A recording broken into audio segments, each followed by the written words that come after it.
friends, and welcome to the first episode of the Simple Slab Mug series. In this first episode, I'll be teaching you a lot of the basics, first being what even is a slab. So we'll talk a lot about that, but we also are going to be talking about two different tools that you'll be using to create this project.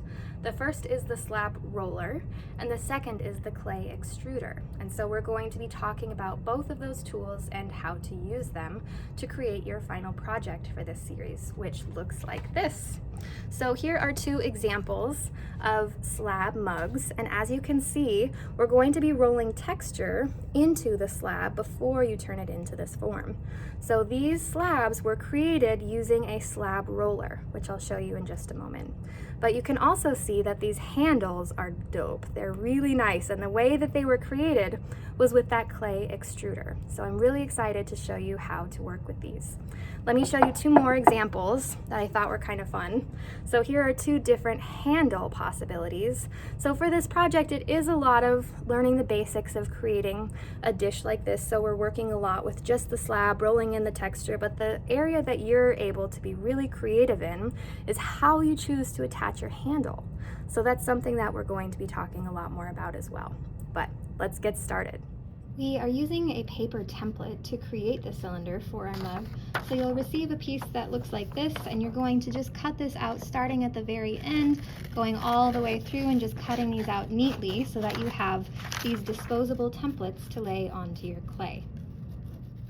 So here's my piece of clay. I'm gonna make sure that the one that I grab is squishable so I can indent with my thumb. So that's a good workable piece of plastic clay, which means that it's still workable. It's not too dried out.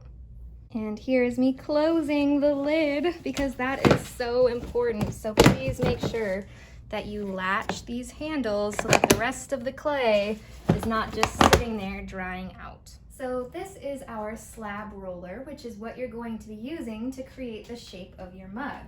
We have to roll this so that it is flat and can fit this template and this base onto that slab. So essentially we're just rolling this to be one big flat piece, and let me show you how to do that.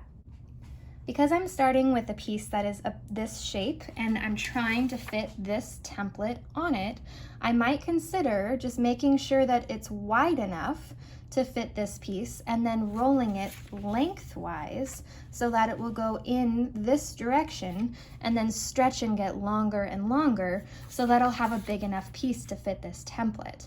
However, if I put this in sideways and I don't have it stretch long enough to fit this, then I'll have to redo it. So I really need to think about the shape that I'm creating before I push this in.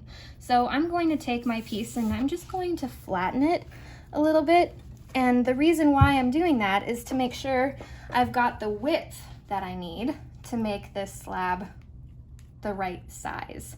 So I'm making it the correct width so that when it rolls through, it'll extend it and fit this template.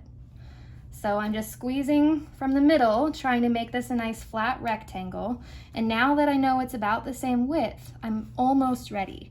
But before we can roll this through, we need to check the thickness that we're rolling this slab at. And this is how you do that. Next, you're going to set the measurements on both sides of this slab roller by twisting the knobs to say 1/8. To roll your slab, you're going to lift up one of the canvas sheets and place your piece right into that seam, that crease, and you actually have to hold it there with your hand for the slab roller to actually catch the clay to pull it through. However, you want to make sure you don't leave your hands too close because those two rolling cylinders will suck your fingers in, and it's very painful. So be extra careful that you don't get your hands too close while you're rolling it through. If you roll your piece through and you realize that maybe it was a little big and you end up with some excess at the end, that is really important for you to realize. So before you get to this phase, you want to lift that up and see, oh man, I have too much, it's not going to roll all the way through. So then you would remove that extra piece so that you can roll the rest through and not have it squished into those metal rollers. The slabs that we're working with for this project are very thin, and so it's possible that as you're picking it up during this step, you could twist it or bend it or tear it, and those are things that would cause you to have to retry this step. So picking it up and placing the entire slab on your arm is the best option to prevent those tears or rips. The next step is to get rid of the canvas texture that was created on this surface by rolling it through the slab roller. We want to make sure that we're getting rid of that texture before we start rolling in any new texture, otherwise this will show up in any of the areas where it's meant to be smooth. So we have some options. You can use a putty knife. This is meant for scraping grills. You could even use a ruler. Anything that has a flat surface is really great for removing this canvas texture. Something that you should keep in mind is that if you've got any dried clay on the other side of something while you're trying to smooth with it, it'll make little marks in those spots. So it is in your best interest to just like go through and kind of like scrape it off with a fingernail or something. I would recommend not going along the edge to try to clean things off, especially with these putty knives, because they can be quite sharp, and that's a really great way to get a decent sized cut on your thumbs. I've done it before, so be extra careful when you're using one of these to smooth out your surface. So I'm going to use just this grill cleaner, and I'm very gently just draping this along that top level surface, and I'm just trying to slowly remove with pressure any of that canvas texture. So as I'm going to just pay attention to when I start to get clay kind of collecting on the bottom of that scraping tool, whatever I did choose to use to scrape, and I'm just going to continuously clean it off as necessary. Now I'm going through and applying a little bit more pressure now because I'm trying to get rid of some of these bigger dents that I had started. So I'm just slowly applying more and more pressure, and I'm continuously cleaning this off. And as you can see, it does take quite a few passes to get all of that texture to truly disappear. So it does require some continuous effort, and as you can see, these little spots that were kind of hanging around are really starting to disappear now that I've taken the time and added enough pressure. Once you've finished one side, you're going to very carefully pick it up, and I like to just like use my fingers very spread out to just gently flip it over without twisting it, without turning it or letting it curve or sink in any areas. I tried to keep it as flat and level as possible. And then I'm just going to complete that same step where I take something that is flat and I apply continuous repeated strokes over the top of that surface to help me get rid of both the canvas texture and any little random dents or bumps or anything that might be showing up here. Next, we're going to be adding in our texture. So I've got a couple of different styles of rollers. There's lots of patterns to choose from, but I wanted to show you the difference in types of rollers because some mean, like this roller, for example, will be pushing into your clay quite a bit because these areas are raised underneath that level surface of the roller, compared to this roller where we've got the level surface and then everything is raised up really high above that space. And so when I'm looking at these two different types of rollers, it's important to consider the amount of pressure that you're going to be adding as you're rolling over the top. So if you took something that was really deep in texture and pushed really hard across that surface, there's a really good chance that you're going to either go all the way through or encourage tears to happen when you do actually form your mug, because you're going to have really weak spots where it's thinner.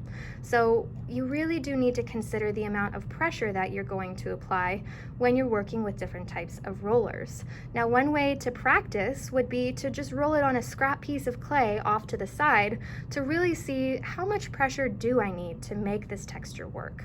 So I would recommend trying out your texture on a separate piece, and that gives you a chance to see if that's the texture you really like or not. So try out a couple of different ones before you try rolling on your perfect slab that you just created. After you've consistently rolled your texture through on your slab, you're going to take the paper template and you're going to press it up against your clay so that it's sort of stuck. Now, because we're working with printer paper, it might get a little bit soggy, and that's totally fine. These are just sort of a one-use type thing. Now, students often think that because it's cut to a straight line that they don't need to use a ruler when they're drawing or cutting that edge off from their clay. But that is a mistake, and I definitely recommend using a ruler as a flat edge up against this space while you're cutting out your template. Otherwise, your needle tool or whatever you're using to cut with will waver, and you'll end up with a wavy top of your mug. So it's really important that during this step you work with a ruler. Next, you're going to cut out the circle base for this mug, and you can choose whether you'd like to roll some texture into your space first, or if you would like it to be plain. Either way is fine, as long as you're working with your needle tool going straight up and down, because if you tilt your needle tool in or out from the middle of that circle, you're going to end up with a beveled edge at the base of your mug. So it's really important that for this step, you make sure your needle tool is going perfectly straight up and down or vertical so that you aren't leaning one way or the other. As soon as you've cut out your templates, you're going to remove the scrap pieces from around them, scrunch them all up into a big ball, wedge it together, spray it down, and then wrap it up in your plastic bag to prevent it from drying out while you're working on your form. Sometimes when you roll something onto a canvas board with texture and apply a lot of pressure, or if you cut something out up against canvas, it can sometimes make clay stick to that edge of the canvas where you cut. And so that means that after we've cut our templates, it's really important how you pick them up. Because if you just try to squish this off of your canvas, it's going to stretch it and make this part bend. And we want to keep that nice, perfect rectangular shape so that our mug doesn't get disformed. So when you go to pick these up, you're going to take your thumb and just put it next to that edge, and very carefully you're going to lift it off of the canvas so that you're not going to stretch this shape, you're not going to make it disformed, you're just lifting it up and carefully removing it from the canvas. Once you've done that, it's good to look and see what you have on both of your edges, just so you can choose which edge is going to be the top versus which edge will be the bottom. So for me, I'm probably going to choose this top one to be my top. I think it's pretty smooth. And once I've done that, I can set it down on the side that I think is not as smooth. So I'm going to set it down vertically, and I'm going to kind of arch it so that it looks like a little rainbow, essentially. And I'm doing that just to slowly start turning this into a cylinder. Whereas if I took this and immediately pushed it into that shape, that would cause a lot of cracking to happen on the sides.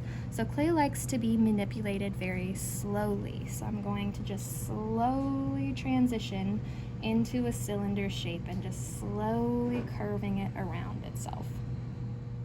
What I'm going to do next is take this slab that I have sitting vertically, and I'm going to place it on top of the base that I have created.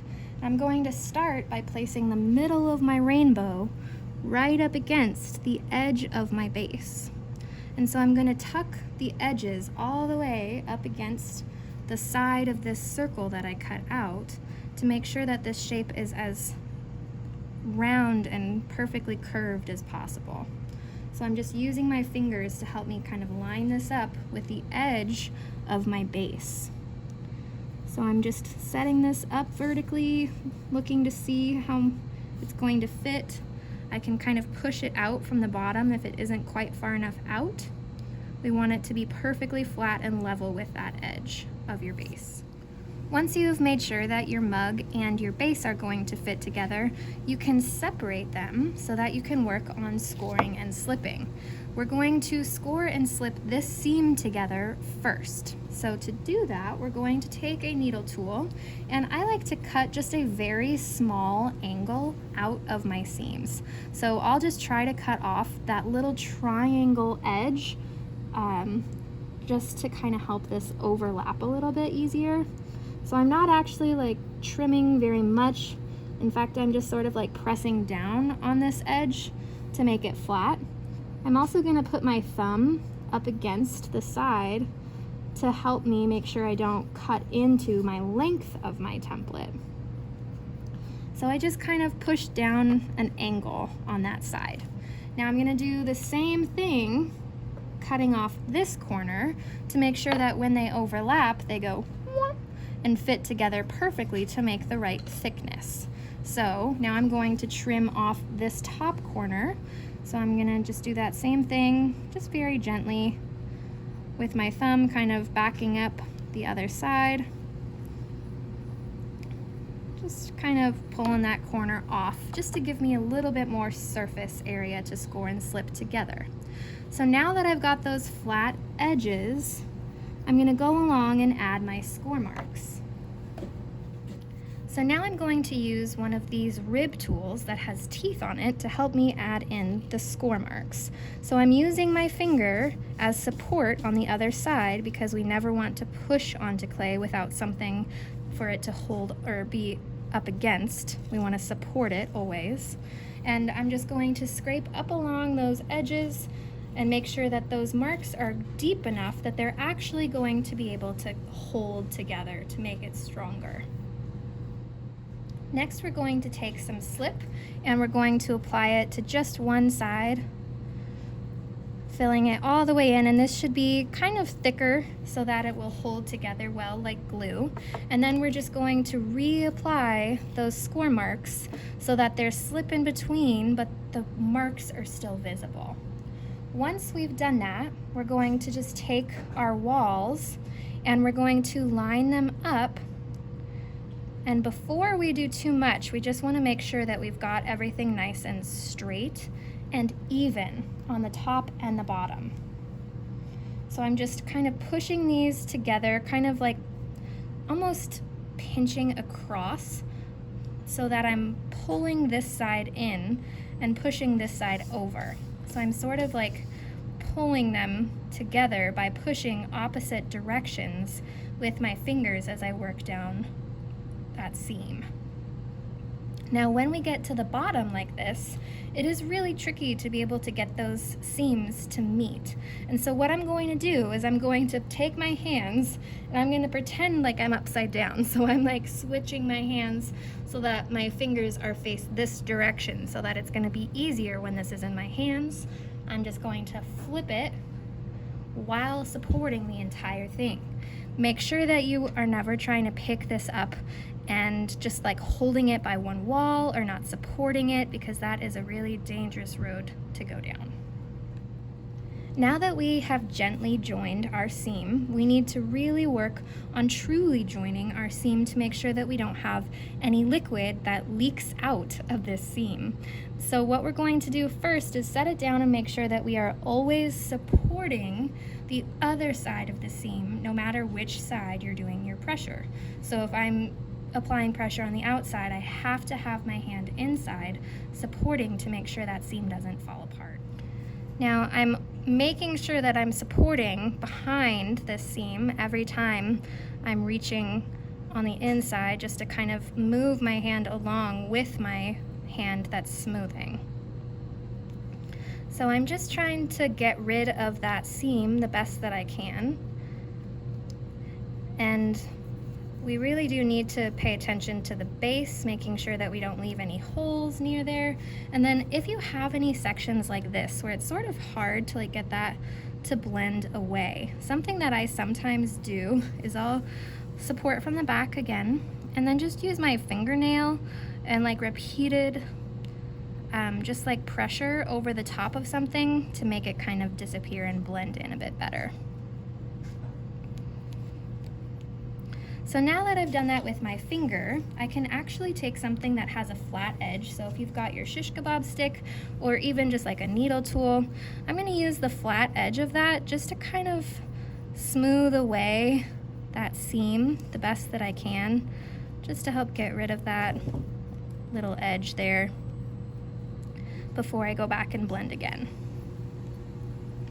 So from the top, I'm just going to take it a different direction and just kind of smoothing out that surface. It's all right if you lose some of your texture there. This is where your handle is going to be attached. So if you're disappointed that you lost some of your detail here, that's all right. We were going to cover it anyway, so no stress. So now that this outside seam seems to be nice and seamly, we're going to work on smoothing out that inside part of our seam. So as you can see, it's still pretty raw. You can sort of see that slip, and what my first goal is to look and see which side might be a little higher than the other. And while I have it in my hand, I'm actually going to take the back of my fingernail and pull from the side where there's more, and I'm just so gently scraping from the side that has more to the side that doesn't have as much. So I'm gonna just switch my ends that I'm working from. So now I need to kind of swipe the other direction, so I might actually switch my hands. So I'm just using my fingernail to kind of scrape from the side that has more into the side that has less. Now, once I've done that, I can use my fingers to essentially smooth away the majority of that seam, and I can work with some wooden blending tools, maybe even just working with like the side of a needle tool to just go in and smooth out that seam, because we really do want it to be as seamless as possible. Now that the inside and outside of this seam are nice and smooth, we've smoothed out the top of our rim to make sure that we don't have any signs of our seam, and the next step is to attach it to our base. So first we're just going to line it up and kind of see where we ended up, if we needed to trim a little bit off to make it work. So what we're going to do next is line it up with our base, and we want to just push this edge until it matches perfectly. So I took some time to really kind of line that up and make sure it was nice and round. What I'm going to do next is, looking into this space, I'm just going to give myself a few guidelines so that I know where I should be scoring and slipping when I'm working with this base that I'm trying to attach. So I just added some guidelines using a tool and marked where I need to actually score and slip. So now you can sort of see where I added my guidelines for where I should be scoring and slipping for this base. And I wanted to show you a good way to do this so that you don't have to clean very much off of your base. So what I'm doing is just setting this rib tool down, and I'm using those teeth to apply my score marks, but I'm making sure that I'm not going into the center of my base, because otherwise I'd have to smooth that out. So I'm making sure to leave that center part as clean and smooth as possible.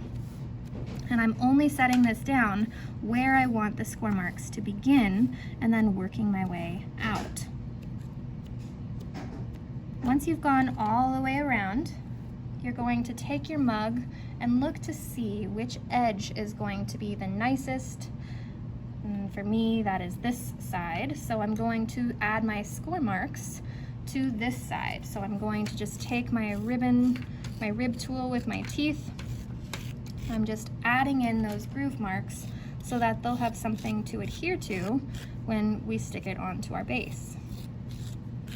Now, I think it's easier to add slip to your rim than it is to add to your base, because when you add it to your base, you have to try to do just a skinny little line of the slip, whereas here we can just sort of smear it in. Now that I've got it smeared in, I'm going to take my rib tool and just apply those grooves. And once that step is complete, you can take your base, you're going to flip this over very carefully and line it up with those outside walls. So before you apply any pressure, you need to just go all the way around your base and push in with your fingers until they're flat up against that circle that you had as the base for your bottom. So you're just going to push all the way around until it's perfectly lined up, and then when it is, you're going to take both of your hands, you're going to wrap them around your mug, and very gently you're going to apply downward pressure and twisting motions. So we're going to take this in our hands and just apply downward pressure while kind of shimmying that into those grooves. I'm just rotating it around to make sure it's completely sealed because we want this to be watertight so that our mug isn't leaking on us.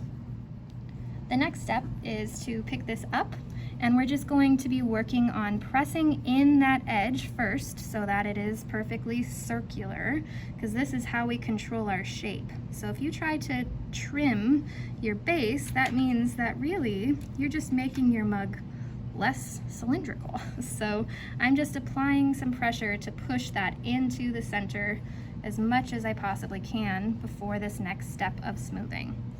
So once it's all perfectly centered, then I'm going to just take a finger and blend from the side that has more clay into the side that has less clay. So I'm just using my finger to kind of pull from that side that has more into the side that has less. Now that I've used my finger to blend it around the entire base, I'm going to take a wooden blending tool and very gently, I'm just trying to get rid of that texture that I've got going on right now. So it's just a matter of like switching directions and just relocating that clay back into the space where you need it. So you're going to take that wooden blending tool, you're going to just kind of pull your clay along that crack horizontally to fill it in. Because I didn't add very many score marks when I was trying to attach the base, you can see that that seam is actually already pretty neat on its own. So it won't take very much cleanup for us to just improve that seam a small amount. So what I'm going to do is just take a clean wooden tool and I'm going to just very lightly trail it. I'll try to get this so you guys can see it. I'll try to trail it in that corner and just very gently, just barely touching that corner, and then I'm just kind of dragging along that seam until I can tell that it's perfectly smooth. So this part shouldn't take you very much effort, and if you push too far while you're working on this step, it might actually poke through your walls. So it's just a very gentle touch in that corner to blend away any lines that you might see. The last step is to take your mug, spray once on the inside, once on the outside. You're going to take your bag, find the corner, tuck the corner inside of your mug to make sure that that inside area doesn't dry out.